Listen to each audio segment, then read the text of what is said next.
পাকিস্তান ভারত এটা দুই দেশের যুদ্ধ না, পাকিস্তান ঈমানের প্রতীক, ভারত বেঈমানের প্রতীক,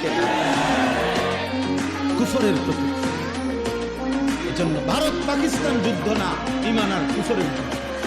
ইসরায়েল ফিলিস্তিন যুদ্ধ না, ঈমান আর কুফরের যুদ্ধ। এবং এই যুদ্ধে ইনশাআল্লাহ আজ কিংবা কাল মুমিন জিতবে। ওরা ওদের এই অপারেশনের নাম দিছে, এই হিন্দু বেঈমানরা, এই কসাই মোদি, ভারতের ওই বেঈমান, তার এই অপারেশনের নাম দিছে অপারেশন সিঁদুর। এটা হিন্দু ধর্মের একটা চিহ্ন, হিন্দু নারীর চিহ্ন, কপালে সিঁদুর দেয়। এই সিঁদুর, এই আক্রমণের নাম দিছে অপারেশন সিঁদুর। তার মানে কি? ধর্মকে টেনে আনছে তারাই, ধর্মীয় প্রতীক তাদের এটা। তারা বুঝাইতে চাইছে এটা ধর্মের যুদ্ধ, এটা তারা ধর্মকে পাশে টানলে হিন্দু জনগণকে উত্তেজিত করতে পারবে।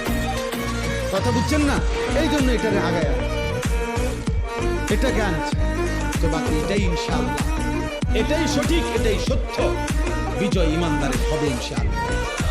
কাশ্মীরও বিজয় হবে, আরাকানও বিজয় হবে ইনশাআল্লাহ। দিল্লির লাল কেল্লাতেও একদিন কালেমার পতাকা উড়বে ইনশাআল্লাহ।